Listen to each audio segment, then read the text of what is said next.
चलिए, अगर हम मोदी जी की बात करें तो 2014 में देश के ऊपर 55 लाख करोड़ का कर्जा था और आज बढ़ करके 155 लाख करोड़ का हो गया है। 3 गुना कर्जा हो गया। क्या वास्तव में आपको 3 गुना डेवलपमेंट दिखता है? जो डेवलपमेंट 55 लाख करोड़ में हुआ देश में 60 साल और 60 वर्षों के अंदर, उसका डबल डेवलपमेंट क्या हमने देखा है? ये सारा का सारा पैसा वापस घूम फिर करके स्विस बैंक जा रहा है। समस्या ये हमें दिखाया जाता है मीडिया के अंदर कि ऐसा हो गया वैसा हो गया, परंतु कई छोटी मोटी घटनाओं को छोड़ करके कोई बहुत बड़ा डेवलपमेंट नहीं हो रहा है। ये पैसा वापस घूम फिर करके जहां से आया उसी देश में जा रहा है। तो ऐसी स्थिति में लोगों को ये बताना आवश्यक है कि देश वास्तव में गर्त में जा रहा है। एक मीडिया मार्केटिंग के माध्यम से ये बताया जा रहा है कि भैया ये ऐसा हो गया वैसा हो गया। अभी आप देख लीजिए, किसानों ने 1 वर्ष तक आंदोलन किया। ये कितनी बड़ी ऐतिहासिक घटना है। ऐसी घटनाएं कई सेंचुरी में नहीं होती है, किसी दुनिया के किसी देश में नहीं हुई है, लेकिन जो तथाकथित हमारी मीडिया है, निष्पक्ष मीडिया, उन्होंने उसको दिखाया तक नहीं। तो जब किसी देश की मीडिया को पूरी तरह से परचेज कर लिया जाए तो मीडिया में लगता है हाँ सब कुछ बढ़िया चल रहा है सब कुछ, लेकिन ग्राउंड में आकर आप देखेंगे लोगों के पास रोजगार नहीं है, लोग इतने बेरोजगार घूम रहे हैं। तो समस्या कहाँ है? पैसा भी आ रहा है, आप कह रहे हैं कि जी हमने तो 100 लाख करोड़ का कर्जा भी ले लिया है, विकास भी हो रहा है, जनता भूख भी मर रही है, जनता को पास रोजगार भी नहीं है। ये दो बातें कैसे हो सकती है?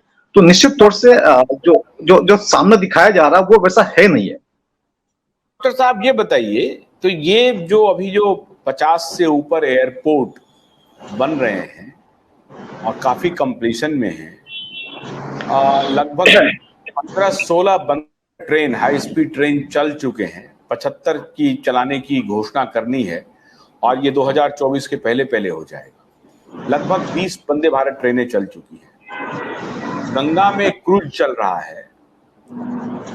जो हाई स्पीड बुलेट ट्रेन है उसका प्रोजेक्ट, उस पे काम चल रहा है। गुजरात टू अहमदाबाद टू मुंबई, उस पे काम चल रहा है।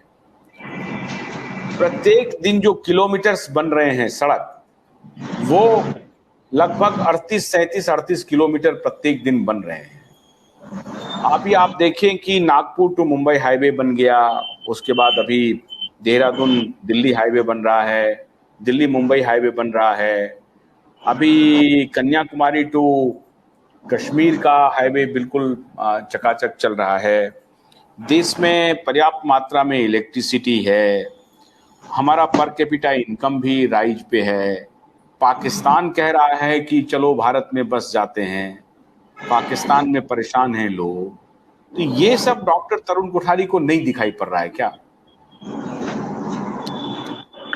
जो आप बात कह रहे हैं ये एक रूटीन, आप अगर देश की बात करें तो 47 से लेकर के लगातार थोड़ी थोड़ी प्रगति तो होती आई है, चाहे सरकार किसी भी पार्टी की रही हो। हम किसी पार्टी के पक्ष की बात नहीं कर रहे हैं।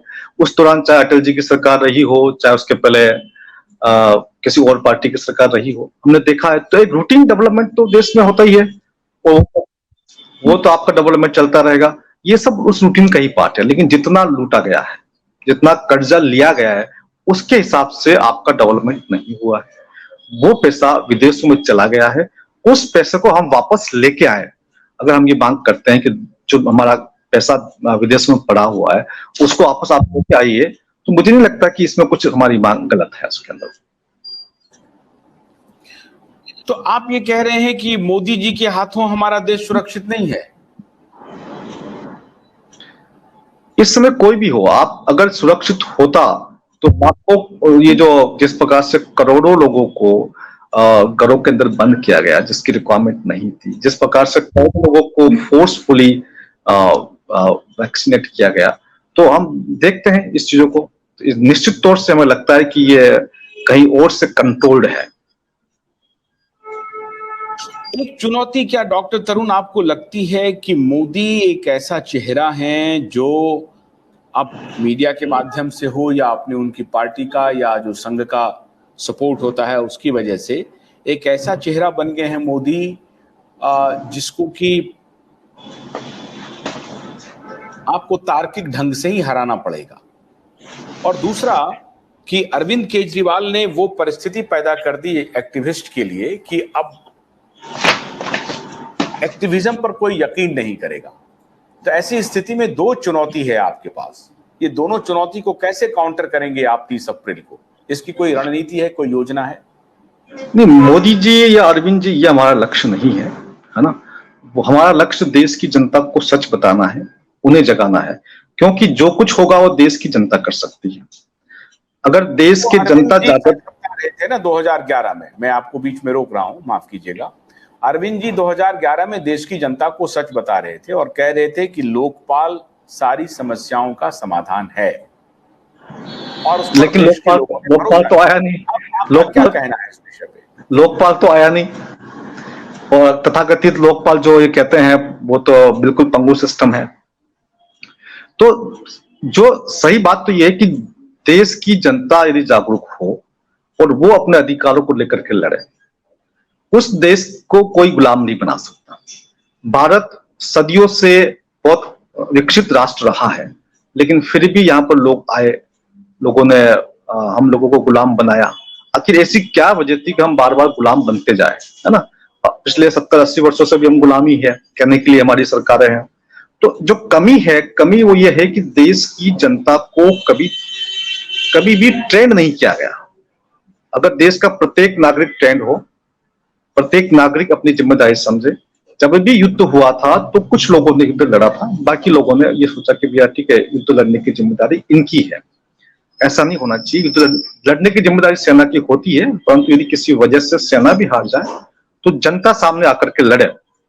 तो जनता को लड़ाका बनाना, जनता को संघर्ष के लिए तैयार करना, ताकि किसी भी परिस्थिति में हम गुलाम न बन सके, ये हमारा एक उद्देश्य है।